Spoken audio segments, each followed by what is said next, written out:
नमस्कार विद्यार्थी मित्रांनो, आज आपण chapter number 2 parallel lines and transversal class 8 maths त्यामधील प्रॅक्टिस सेट 2.1 सॉल्व करणार आहोत। प्रॅक्टिस सेट 2.1 स्टार्ट करण्याच्या आधी आपण पॅरलल लाईन्स म्हणजे काय आणि ट्रान्सव्हर्सल म्हणजे काय ते आपण बघणार आहोत। बघा, आता या प्रकारे तुम्हाला टेक्स्टबुक मध्ये पॅरलल लाईन्स आणि ट्रान्सव्हर्सल याबद्दल इन्फॉर्मेशन दिलेली आहे। बघा, the lines in the same plane which do not intersect each other are called parallel lines। म्हणजेच काय तर एकाच प्लेन मध्ये असणाऱ्या ज्या दोन लाईन्स आहे आणि ज्या दोन्ही लाईन एकमेकींना इंटरसेक्ट करत नाही त्यांनाच आपण पॅरलल लाईन्स असे म्हणतो। बघा, आता या ठिकाणी ह्या ज्या दोन लाईन्स दिलेल्या आहेत या दोन्ही लाईन आपण किती जरी वाढवल्या तरी त्या दोन्ही लाईन एकमेकींना कधीही छेदणार नाहीत, इंटरसेक्ट करणार नाहीत, म्हणून या लाईन्स काय झाल्या, पॅरलल लाईन्स झाल्या। आता या ठिकाणी आपण line L and line M are parallel lines is written as line L parallel line M या प्रकारे आपण रायटिंग करतो। या ठिकाणी लाईन एल या ठिकाणी ही जी साइन दिसते आहे ही आहे पॅरललची, पॅरलल लाईन एम म्हणजे या ठिकाणी लाईन एल आणि लाईन एम दोन्ही लाईन एकमेकींना पॅरलल आहे। उदाहरणार्थ तुम्हाला नोटबुक मधील ह्या ज्या लाईन दिसताय, बघा आता ह्या ज्या लाईन्स आहे ह्या स्ट्रेट किती जरी वाढवल्या तरी त्या दोन्ही लाईन एकमेकींना छेदत नाही, म्हणजे ह्या लाईन सुद्धा काय झाल्या तर पॅरलल लाईन्स झाल्या। आता या ठिकाणी ट्रान्सव्हर्सल म्हणजे काय हा कन्सेप्ट आपण बघणार आहोत। बघा, आता ट्रान्सव्हर्सल काय दिलेलं आहे, बघा या ठिकाणी दोन लाईन्स दिलेल्या आहे। या ठिकाणी लाईन एम आणि लाईन एन दिलेली आहे आणि ही जी लाईन आहे एल ही आहे ट्रान्सव्हर्सल। बघा, आता या ठिकाणी सांगितलं आहे in the adjoining figure line l intersect line m and n in two distinct point. Line l is a transversal of line m and line n म्हणजे ही जी लाईन दिलेली आहे या लाईन एल लाच आपण ट्रान्सव्हर्सल म्हणतो, कारण ही जी लाईन आहे ही लाईन एम आणि लाईन एन यांना दोन डिस्टिंक्ट पॉइंट मध्ये इंटरसेक्ट करते। या ठिकाणी पॉइंट ए मध्ये आणि या ठिकाणी पॉइंट बी मध्ये ही जी लाईन एल आहे ती इंटरसेक्ट करते आहे ह्या दोन्ही लाईनींना, म्हणून त्यालाच आपण ट्रान्सव्हर्सल म्हणतो। या ठिकाणी बघा काय दिलेलं आहे, if a line intersect given two lines in two distinct points then that line is called a transversal of those two lines. म्हणजे जर एखादी लाईन दोन लाईनींना दोन भिन्न पॉइंट मध्ये जर इंटरसेक्ट करत असेल, छेदत असेल, तर त्याच लाईनला आपण काय म्हणतो, transversal of the two lines. ही जी लाईन आहे ती काय झाली, लाईन एम आणि लाईन एन यांची ट्रान्सव्हर्सल झाली। कारण का तर ही जी लाईन आहे ही दिलेल्या दोन लाईनला दोन डिफरंट पॉइंट मध्ये इंटरसेक्ट करत आहे, म्हणून ती बनली ट्रान्सव्हर्सल। अशा प्रकारे या ठिकाणी पॅरलल लाईन्स म्हणजे काय आणि ट्रान्सव्हर्सल म्हणजे काय हा कन्सेप्ट या ठिकाणी आपण क्लिअर करून घेतला। त्यानंतर पुढचा महत्वाचा पॉइंट बघणार आहोत तो म्हणजे अँगल्स मेड बाय ट्रान्सव्हर्सल। आता ह्या ट्रान्सव्हर्सलमुळे या ठिकाणी वेगवेगळ्या प्रकारचे अँगल्स बनतात। फॉर एक्झाम्पल फर्स्ट अँगल्स तयार होतात ते म्हणजे करस्पॉन्डिंग अँगल्स। आता हे करस्पॉन्डिंग अँगल्स म्हणजे नेमकं काय, बघा आता, if the arms on the transversal of a pair of angles are in the same direction and the other arm on the same side of the transversal then it is called a pair of corresponding angles. बघा, आता या ठिकाणी ही definition लक्षात ठेवण्यापेक्षा कशा प्रकारे angles तयार होतात ती आपण बघूया। बघा, आता या ठिकाणी या एक्झाम्पल मध्ये AMP अँगल या ठिकाणचा हा या ट्रान्सव्हर्सलच्या डाव्या बाजूला आपण बघत आहोत, AMP अँगल आणि MNR अँगल म्हणजे ह्या लाईनच्या वरचे ह्या ज्या दोन लाईन्स दिलेल्या आहे ह्या दोन लाईनच्या जे वरचे अँगल्स आहे हे झाले करस्पॉन्डिंग अँगल। त्याचबरोबर लाईनच्या खाली ह्या रेषेच्या डाव्या बाजूला बघा PMN आणि RNT या ठिकाणी हे दोन सुद्धा काय बनले, करस्पॉन्डिंग अँगल बनले।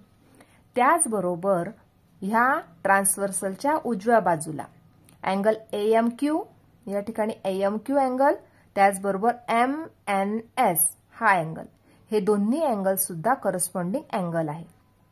आता हे दोन्ही अँगल लाईनच्या वरचे झाले. आता लाईनच्या खाली बघणार QMN म्हणजे हा अँगल आणि SNT हा अँगल, हे सुद्धा करस्पॉन्डिंग अँगल झाले.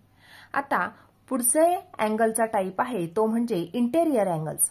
आता या ठिकाणी अ pair of angles which are on the same side of the transversal and inside the given lines is called a pair of interior angle. बघा आता इंटेरियर अँगल कोणते, तर pair of angles which are on the same side of the transversal म्हणजे ट्रान्सव्हर्सलच्या same साइडला.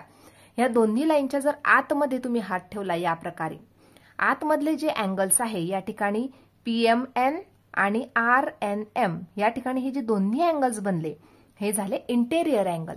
त्याचबरोबर या दोन्ही लाईनच्या मध्ये हात ठेवल्यानंतर हे दोन्ही अँगल झाले इंटेरियर अँगल्स. नेक्स्ट बघणार आहोत.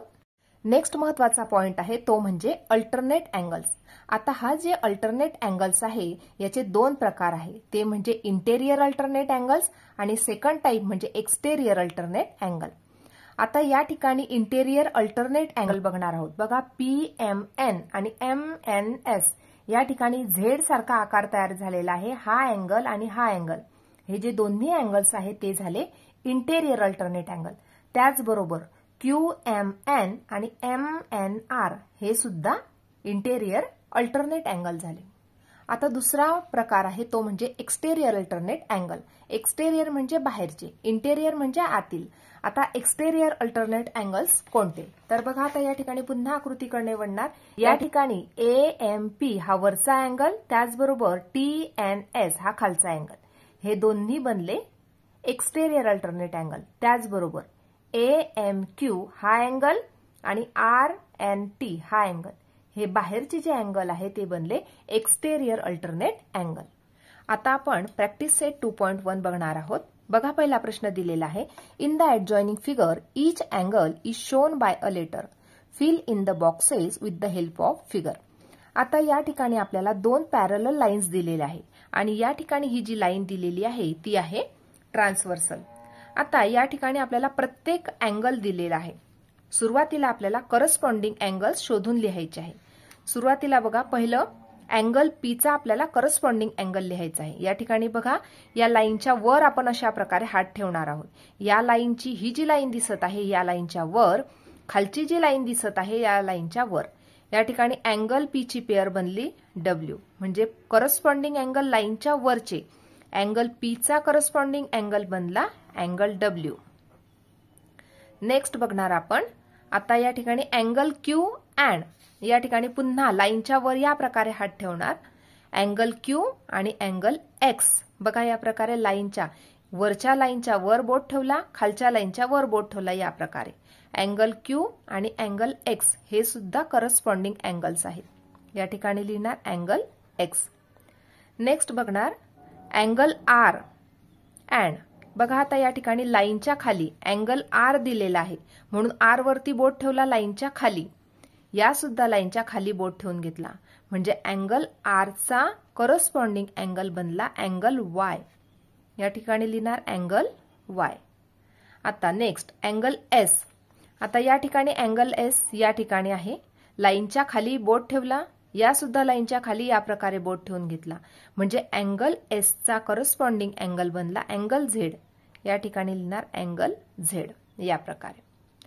पुढचं बघणार आहोत इंटेरियर अल्टरनेट अँगल्स. आता बघा या ठिकाणी झेडचा आकार बनला पाहिजे. इंटेरियर अल्टरनेट अँगल्स म्हणजे या प्रकारे झेडचा आकार तयार झाला पाहिजे. हा अँगल आणि हा अँगल हे झाले इंटेरियर अल्टरनेट अँगल्स. बघा आता या ठिकाणी अँगल S दिलेला आहे. अँगल S चा इंटेरियर अल्टरनेट अँगल बनतो X. बघा या ठिकाणी झेडचा आकार काढून दाखवते. बघा या प्रकारे बघा S चा इंटेरियर अल्टरनेट अँगल बनला अँगल X. पुढचं अँगल W अँड. बघा आता या ठिकाणी W अँगल दिलेला आहे. W चा आपल्याला इंटेरियर अल्टरनेट अँगल शोधायचा आहे. बघा उलटा Z बनतो आहे. या प्रकारे गेलो, पुन्हा असं गेलो आणि या प्रकारे टर्न झालो. W चा इंटेरियर अल्टरनेट अँगल बनला अँगल R.